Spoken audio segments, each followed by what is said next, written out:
Previously on 3. I just thought I didn't have AJ anymore, just a piece of who he was. I came inside and the first thing I did was I ran up to her and I hugged her as tight as I possibly could. When he hugged me, I felt peace like I hadn't felt since the last time he was there. That was the first time I ever physically saw anything with my own 2 eyes. An entity I have seen many a time. It was Shadow Man.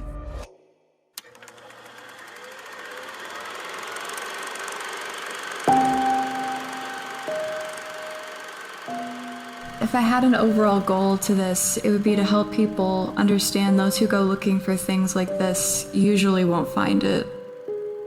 It's not always a fun or exciting experience. Most of the time, what's out there beyond us isn't positive. The people that don't believe in this stuff, I get it. I wouldn't believe in it either if I were them, hadn't seen it, felt it, stayed up all night, literally tortured by it. Those who don't believe, sometimes it's better that way. If I was given the option to change having an ability or what happened to me, I literally would in a heartbeat. Being interested and educated is one thing, but dabbling in things you don't understand, well, you'll find out why that's not a good idea. Well, let's begin then.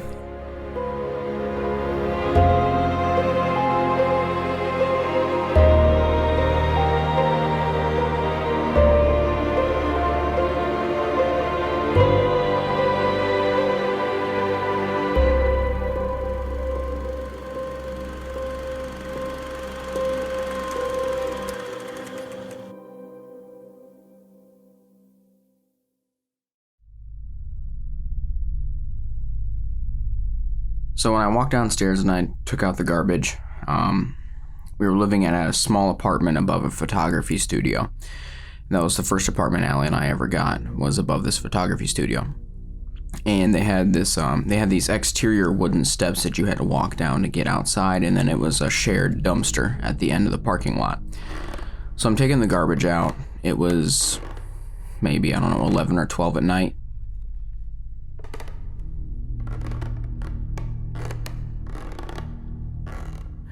And I get to the dumpster, just run-of-the-mill routine, running the garbage out. And I lift up the lid to the dumpster. I toss the bags in. And I close the lid. And behind the dumpster, so as I'm throwing garbage away, I'm facing this house that was sharing like the property line with us. They have a privacy fence. So I'm facing this privacy fence, and I see the outline clear as day of what appeared to be a man standing next to me at the dumpster. He was standing on the other side of the dumpster as me. I was standing on the left side, he was standing on the right side, and I turned around, and there was nobody behind me at all. I mean, I immediately turned around. I maybe sat there for a second and a half, and it registered in my head that there was a shadow of this person on the fence behind, the dumpster. I turn around and there's nobody there at all. I turn back around, shadow is gone.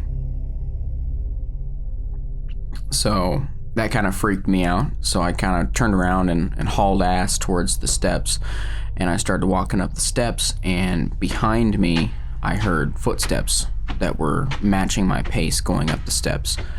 And I turn around and there's nobody there, and I stop, and then I continue to go, and when I stopped, the footsteps stopped.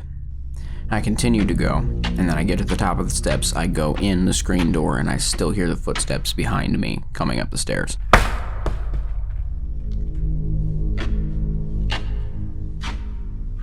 And that was the first time I ever saw anybody. And it actually turns out, after I explained it to Allie, that I saw Shadow Man. And the very next day after I saw Shadow Man, I actually got a call from my mom, and my maternal grandmother had just died the next day, the immediate day after I saw Shadow Man. Does anything happen when you see him, or is it just random? Most of the time, when any of us see Shadow Man, it means something bad is coming. How bad? Usually it means someone dying.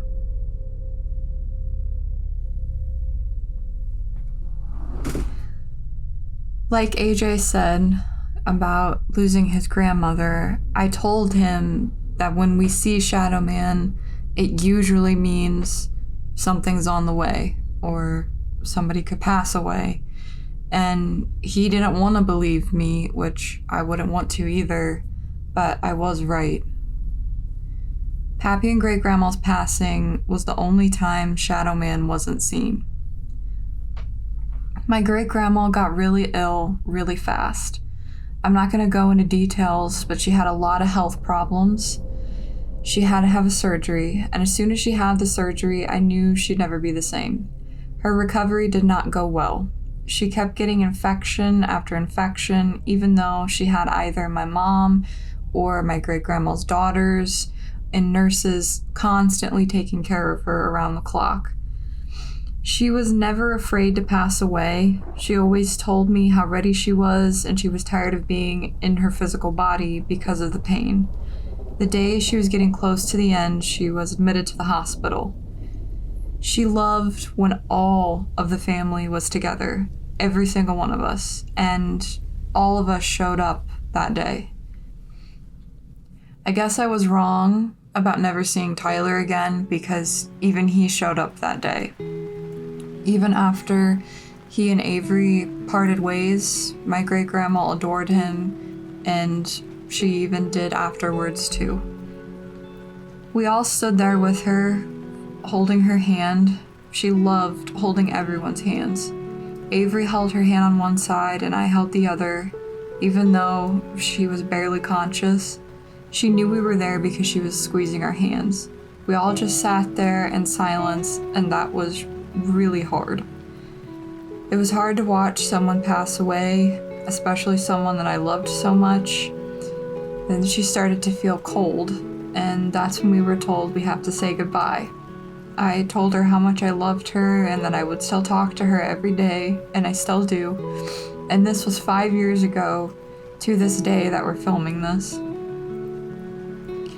My family and I got into a lot of arguments after she passed, and I tried the best I could to keep my mouth shut when I didn't agree with how they cared for her wishes, but it was really damn hard. I knew she'd be okay on the other side, and I might not be able to see her myself, but I feel her.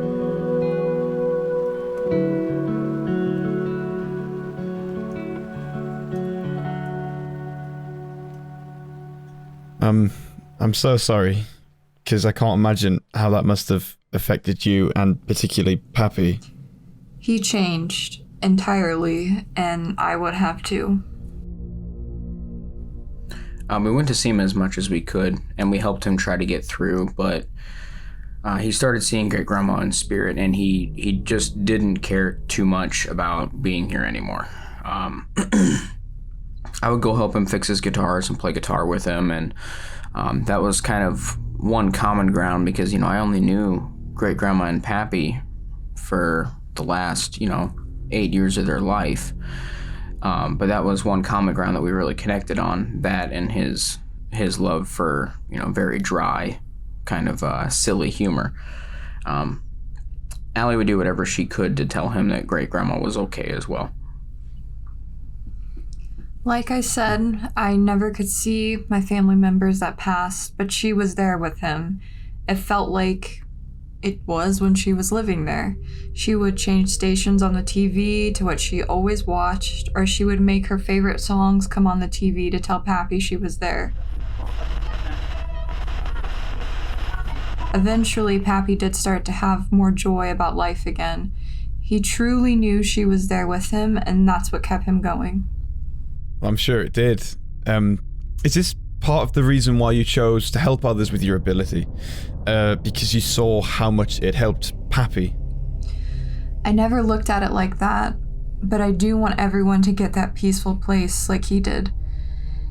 He knew he couldn't physically bring her back, and she deserved to be on the other side and feel good. He still had her with him in one way or another. There's nothing that pisses me off more than when I have people come to me and say, How's it feel to make money off of people grieving?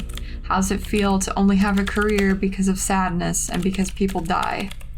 When I get asked that question, I'll be honest, it makes me just want to punch something. I don't do this just to make money. When I started my career, I did a lot of this for free, probably 99% of it for free. I still do a lot for no charge. I do it to help people heal and understand just because we pass away doesn't mean we're gone. If I'm able to prove that to you and talk to this person you love for you, that's going to help you heal, and it will help your loved one too. If I'm a bad person for doing that, then so be it. People saying my job only exists because of death, that's just stupid. My job exists to be a messenger and to help, and most importantly, heal. When you go to school to be a mortician or a funeral director, you ask for the job that you get. I didn't ask for the ability I have. There's a difference. Do people really say that to you?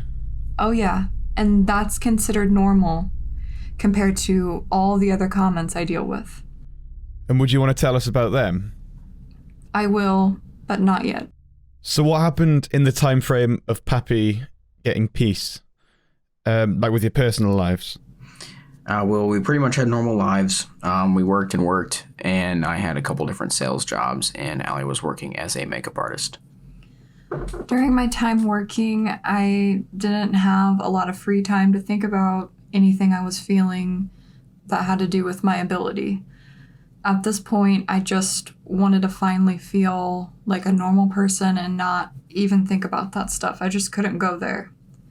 We got married, we moved again, and I started working at a very well-known drugstore as a makeup artist. I will say it was really odd to be working in makeup in a place like this, but I really learned how to talk to people.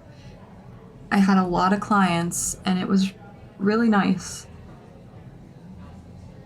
I loved making people feel better because it made me feel better. When I would sit someone down in my chair for an appointment, we would talk and laugh and just have a good time. I'm gonna guess that you started feeling things from your clients. That's a lucky guess. Yes. I would go to apply makeup to someone, and the closer I got to someone, the more I would feel. I would be talking to someone in my chair just about the weather or letting them vent to me, and I'd look over and see someone standing by them. There was an instance where I was doing a woman's makeup, and I looked up and I saw a teenage boy standing next to her, and I said, "Oh, I'm so sorry, I'll be right with you." And she said, "Who are you talking to?" "Oh, you must be wearing one of those headsets or something." And then I looked back at him and he was gone. And I knew the person I saw wasn't living. So did you tell her? I didn't know how to yet. It bothered me a lot, and I've never actually told anyone the story before, not even AJ. I remembered it while I was writing this out, but maybe if she hears this somehow, she'll find me so I can help her. And did this happen every time you had a client?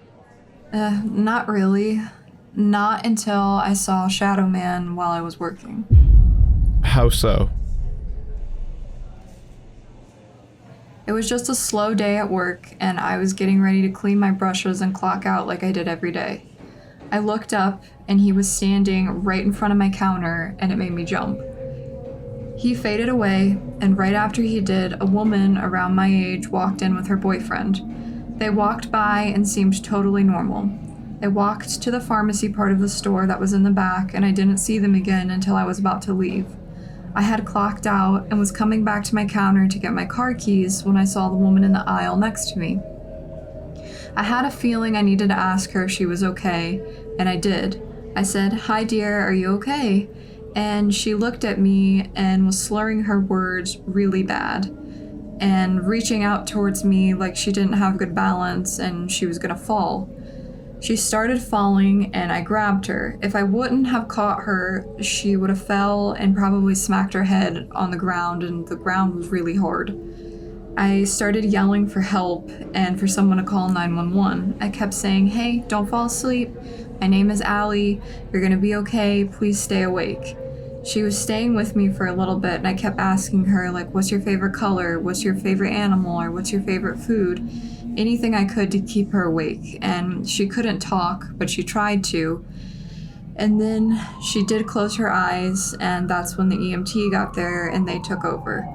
I was so shocked by what happened. I still think about her every day, and I don't even know her name.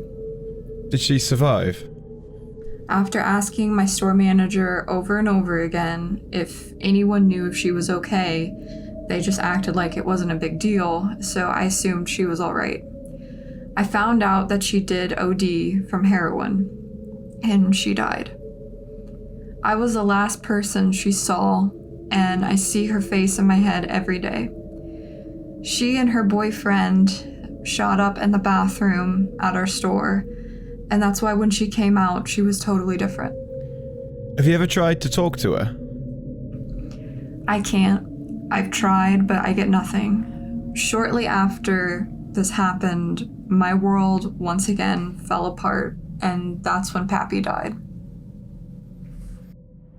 Allie had a really long day at work, so I just wanted to take her out on a date. We were going to a new place to eat. We had never been there before, and we were driving right past Pappy's house to get to this restaurant. And it was probably 6 p.m. When we were headed out to the restaurant. When we drove past his house, anytime, it didn't matter if it was this time or any other time, I would always look at his house just to make sure everything was okay and that he was home, because technically he wasn't allowed to drive. And sometimes he would sneak out to drive down the street to get cigarettes, and he was not supposed to do that. So I would just always keep an eye on him. When we drove by his house this time, I had a really weird feeling like something wasn't right, but I just tried to put it off as I'm just, worried because of great grandma and everything else. But shortly after that feeling came on, a song came on the radio, and it was Let You Down by NF. I had never heard it before, and while I was listening to the lyrics, it was, "It's like we're on the edge right now. I wish that I could say that I'm proud. I'm sorry that I let you down. Let you down. And in my head, I thought that's how I would feel if he really did pass. So we get to our table at the restaurant, and everything seemed fine. Allie's phone died before we got there, but I kept getting notification after notification, and I got, I think maybe 10 or 15 phone calls. So I pull my phone out, and I see all these missed phone calls and these notifications, so I immediately call the number back, and it was Allie's mom's phone number. And Avery answered the phone, and Avery says, "AJ, Pappy's dead."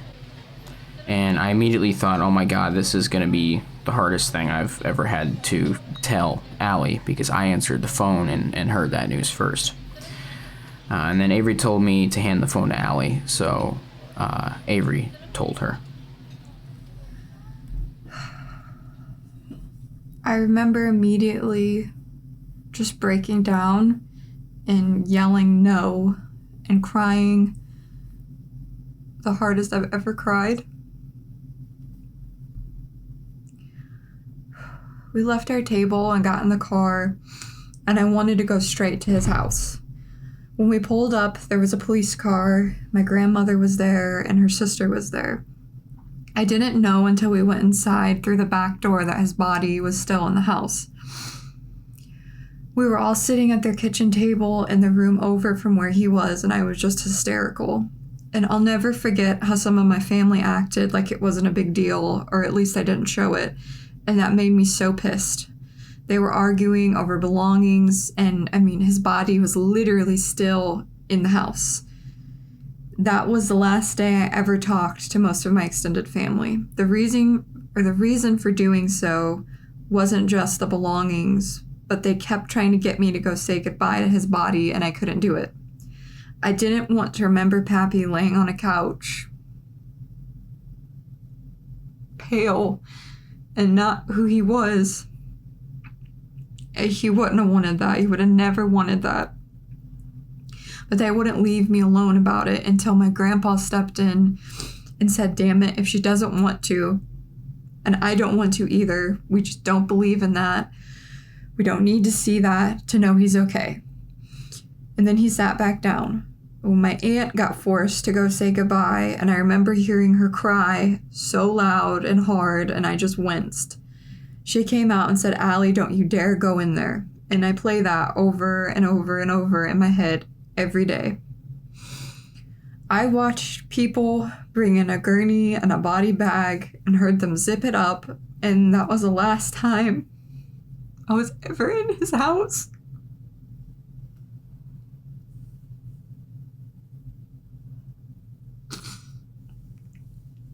You okay?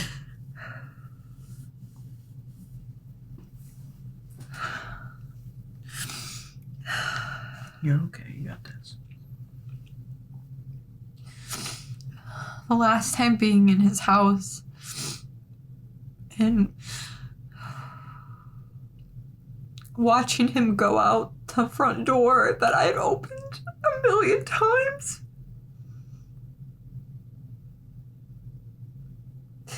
And seeing the doorknob that he put on the door when I was little because I couldn't reach the doorknob to open it. And that was the last time that I was there.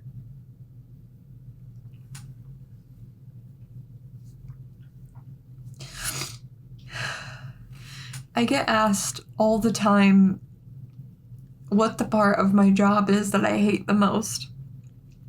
And that is the fact that I've been through shit like this. And I have people that have the nerve enough to tell me, you have no idea what it feels like to lose someone. You can talk to them and I can't.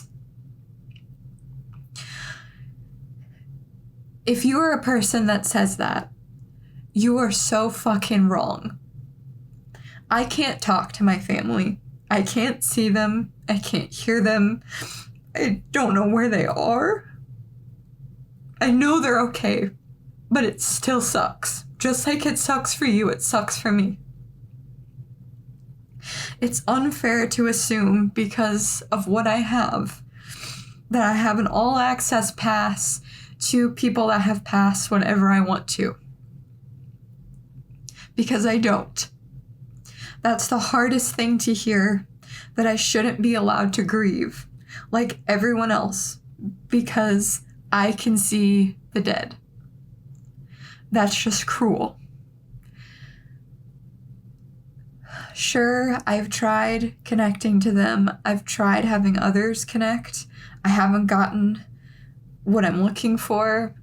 I've gotten messages, but it's still, for me, not enough. And that is why I try so hard with every single person that I help to answer their questions, to give them messages from the people they love to make them feel better, because I haven't had that, and I want everyone to have that, because there are too many people in this field that don't do that. And it's not because they can't, it's because they won't. And I'm not one of the people that does that. They are the real problem. The thing that I hate seeing the most is, at the end of the day, she's just drained of everything and just exhausted and has talked all day about pretty much nothing but how somebody has died, and have to convey that to the person that living person was once attached to. That's the hardest thing, because it's not only is she helping somebody else go through the process of grieving or helping them feel better, but she herself goes through the same process. And it's difficult to, I don't know, it's just difficult to see that and to know that she does that and not really be able to help.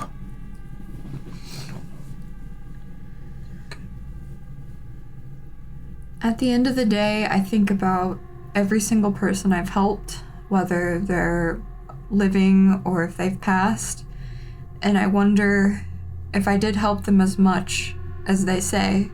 I wonder if I've done enough, or I have to relive things I've seen in visions over and over and over again until I break down, and I have to take something to help me sleep because I physically have to put myself to sleep so I don't have to see it anymore. I don't have a way to explain to someone I have PTSD from memories that aren't mine. If I'm thinking or if I'm not thinking, it's always in my head. It doesn't matter what I do, it doesn't go away.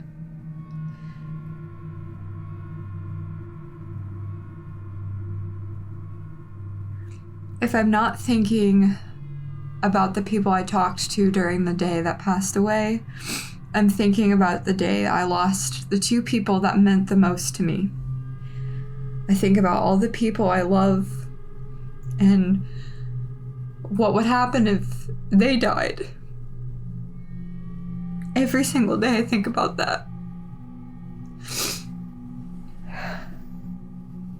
It's hard for her, which is hard for me. It affects everybody. I mean, nobody sees that part of it. Nobody sees her curled up in the bathtub while she's in the shower because of what she had to see, or someone that bitched her out for trying to help. I don't know what to say when she's like that, because no, I don't know what she feels. I mean, I don't know what she sees. She's the strongest person that I will ever know, and it takes a lot for her to fall apart. She doesn't show her emotions like I do. She's very calm and collected all the time, where I'm not. So for her to break down crying is a lot.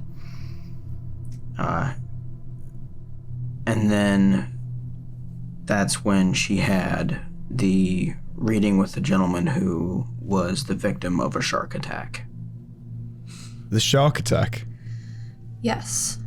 I never share my session information with anyone. It always stays between me and my client. This time was different, and I've been given permission to speak about this experience whenever I'd like to. I was doing a session with a woman that lost her husband, and when a spirit comes forward to me, I first feel their passing, but this one was different. I started seeing the ocean, and I was on a boat, and in this vision, I was her husband. I looked down, and my body was his. I got off of the boat and was sitting on something that looked like a surfboard.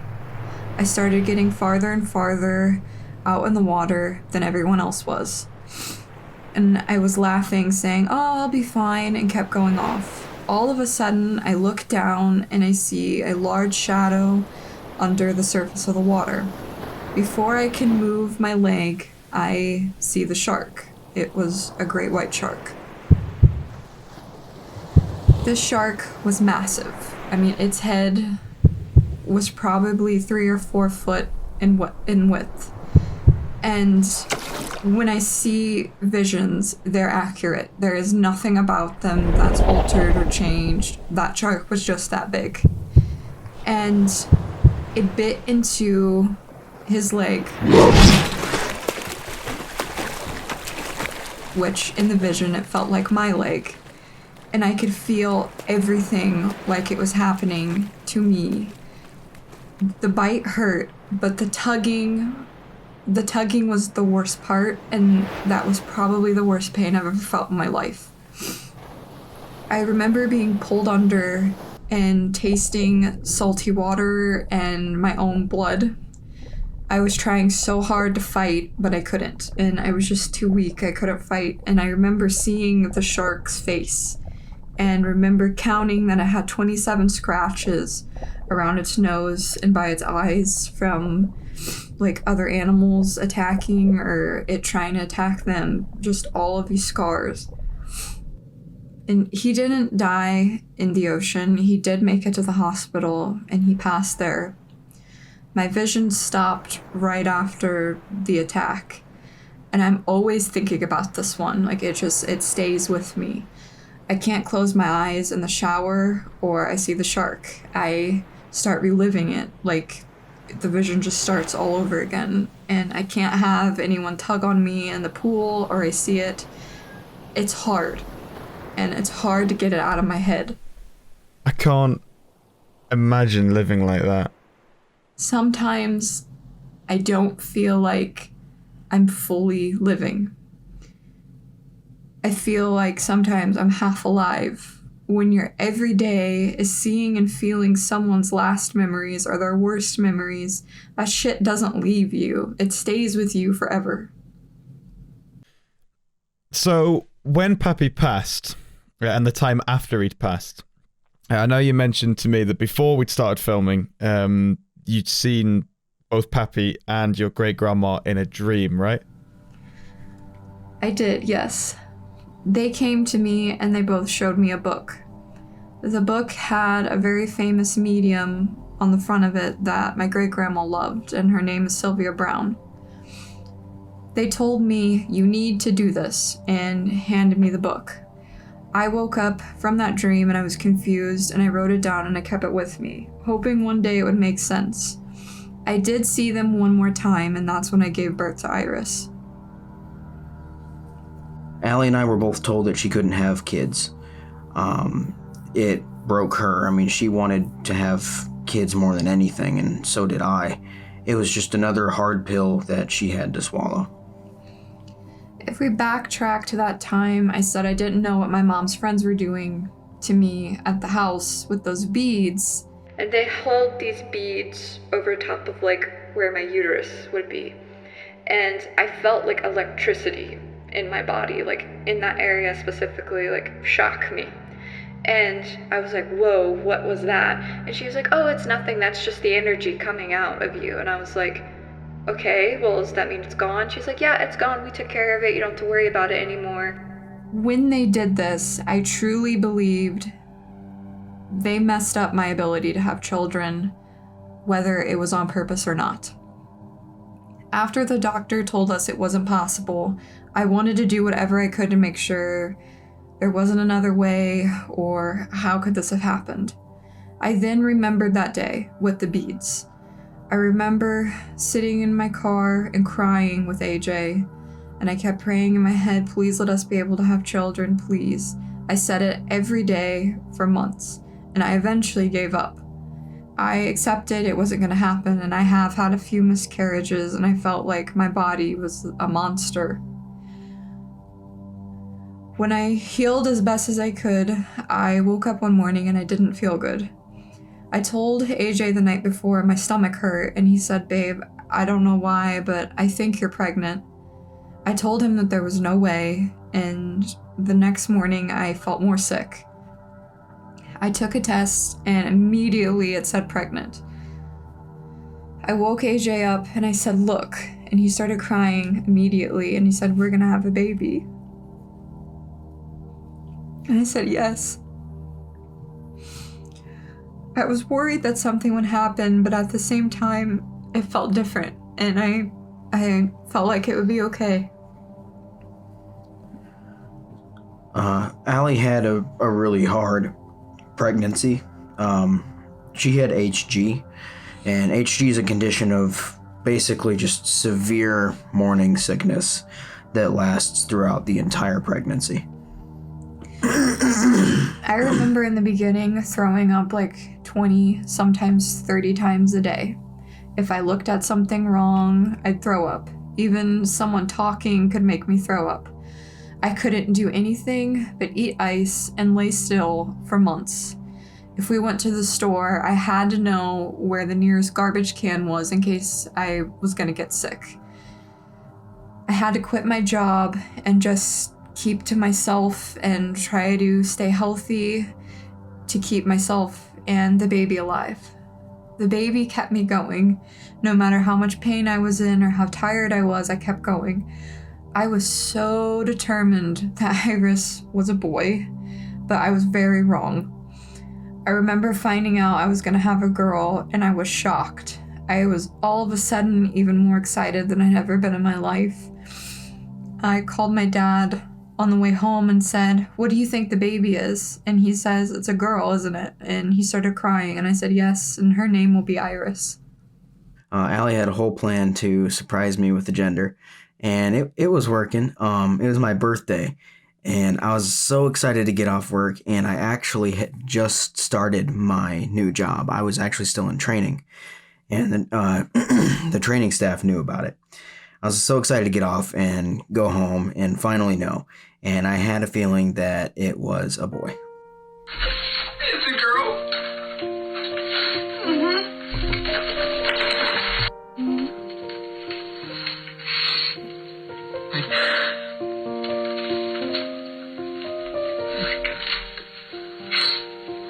It's Iris.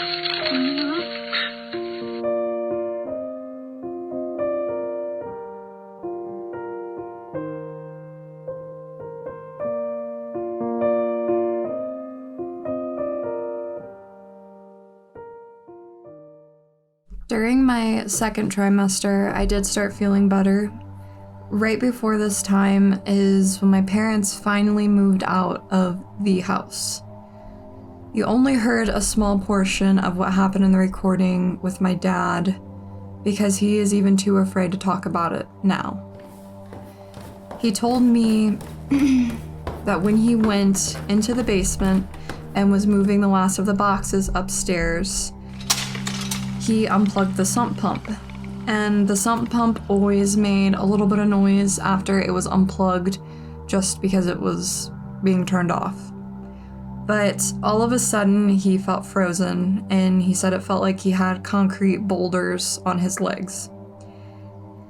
He then said that the sump pump kicked back on and it was still unplugged, like if the power turned on. And he started feeling very afraid. At that point, he was able to move, so he started to run upstairs and he heard growling. And I remember he told all of us that the growling was not like an animal or like a person. He said it was something else.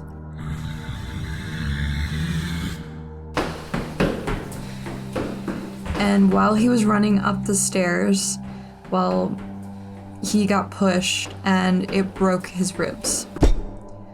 None of us ever went back after this, and my dad will barely say even more than a few words about it because it bothers him that much.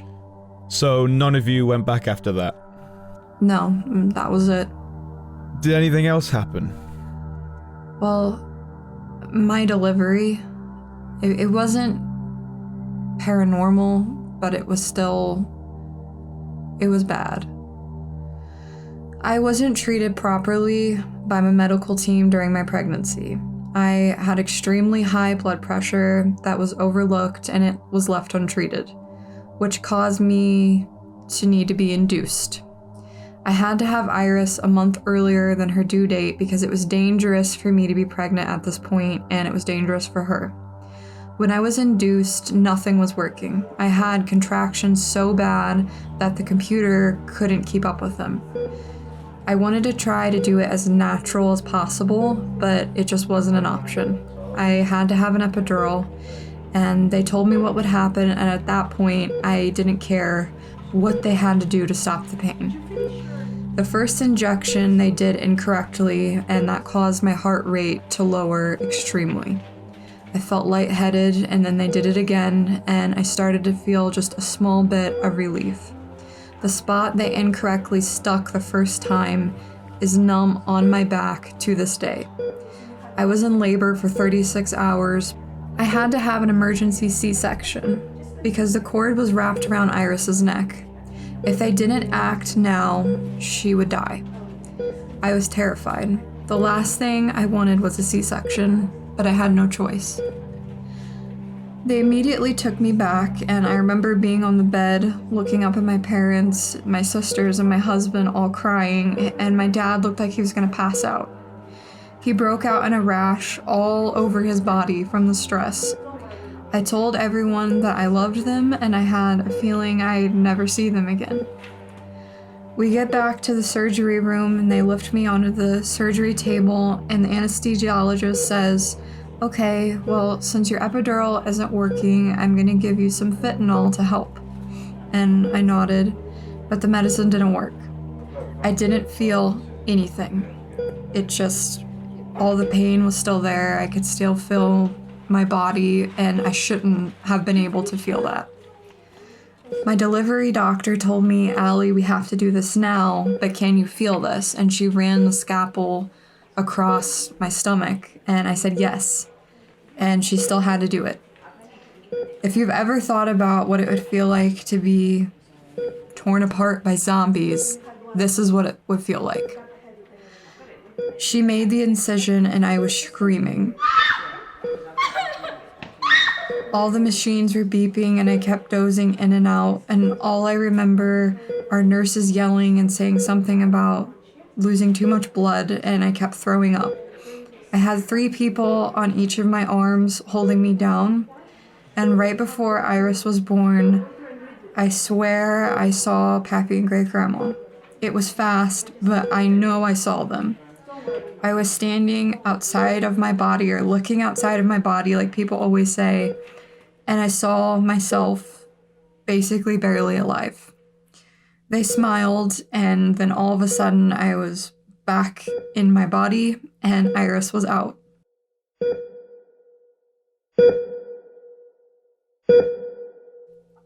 She was purple, like dark purple from the cord.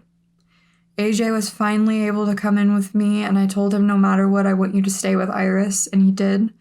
And I didn't get to see Iris for hours after I had her. I said, and I do say, every day, I'd go through that 1,000,000 times if it meant she was safe and healthy, and she is.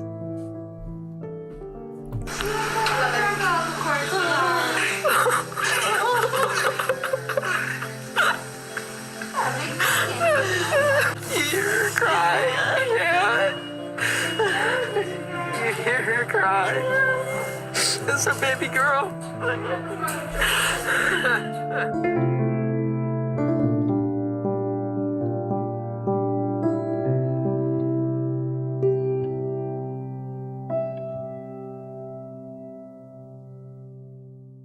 After we had Iris, life was amazing. Nothing happened. Allie didn't feel things like she used to or really see anything, and we were just busy with our newborn baby, raising Iris.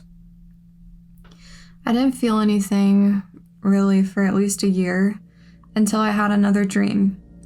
I had a dream about Pappy and Great Grandma again. Pappy came to me in the dream and picked me up in his car. He told me we were going to pick up Great Grandma. In the dream, we drove past the old house. It was the house. He just kind of looked at me when we drove by it, and I asked him if this was real, and he said yes. I said, "Are you okay?" And he asked me, "Well, do I look okay?" And we both laughed. We picked up Great Grandma at my old elementary school, and from there he took me to what everyone calls heaven. We got out of their car and we were just walking on this long road, and I asked him, "Is this all it is?" And he said, "No, come on." And we kept walking. I asked them if it was them in the other dream, and Great Grandma told me, "I always knew you could do it." And then I started seeing what the other side looked like. Just like Earth, but only better. Everything was warm, clean, and it wasn't hot, and it wasn't cold. Everyone was smiling and laughing.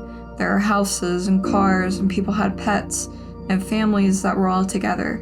I remember smelling like fresh cut grass and hearing a lawnmower, and Pappy just smiled. I did keep looking over my right shoulder, and he told me to stop looking that way, and I said, "Why?" He said, "That's a dark place. Don't worry, as long as you don't look at it, they won't mess with you." I don't know.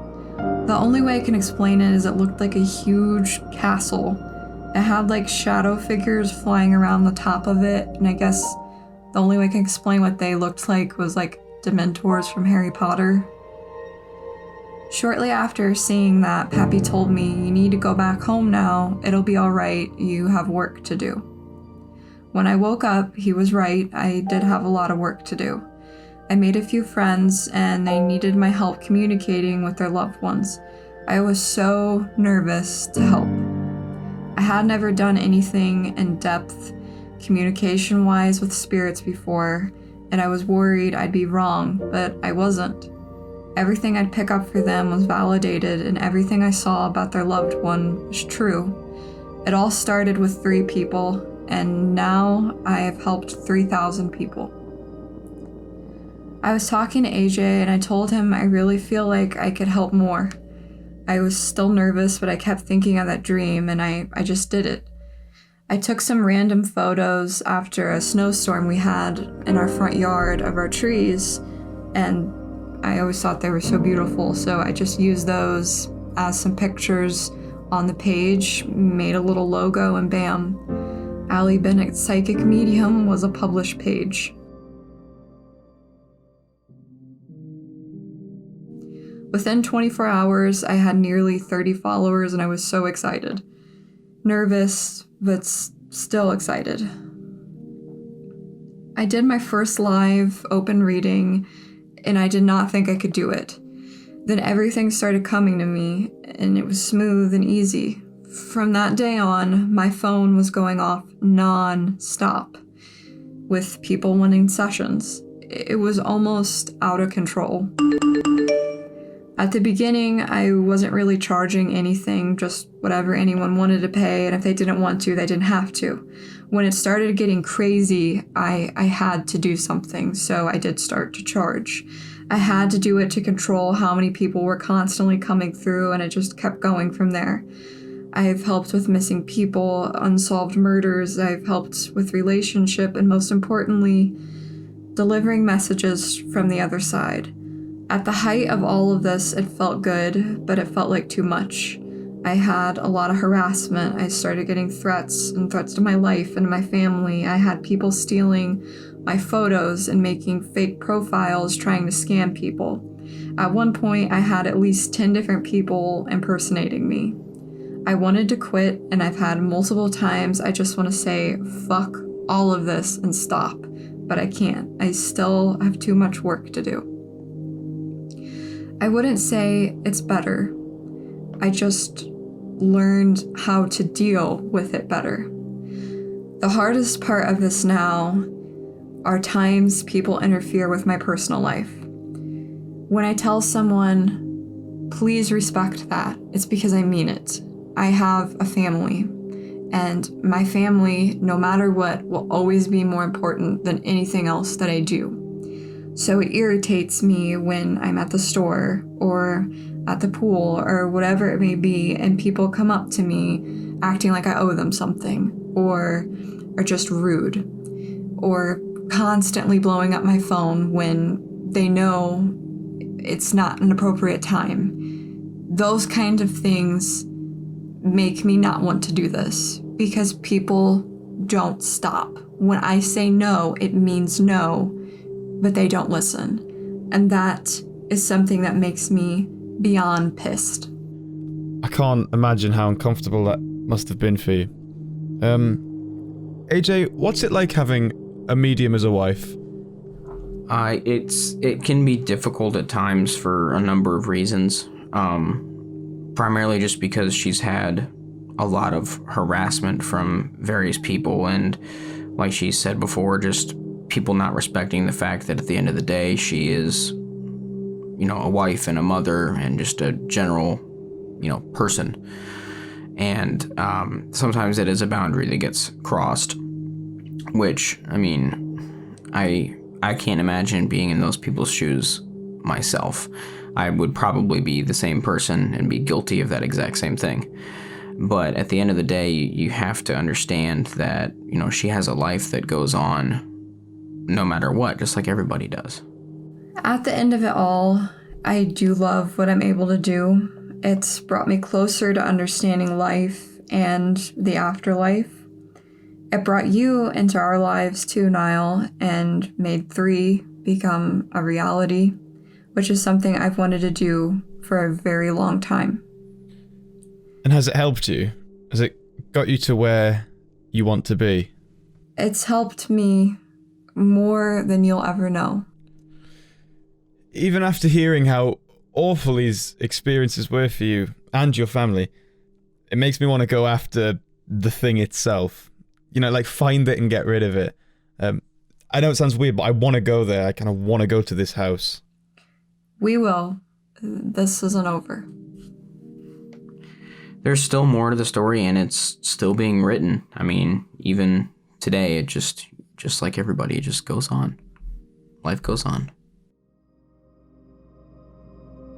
My favorite quote that I've ever heard is from the Avengers Endgame movie, where Tony Stark says, "Part of the journey is the end." And he's right. Part of all of our journey is the end.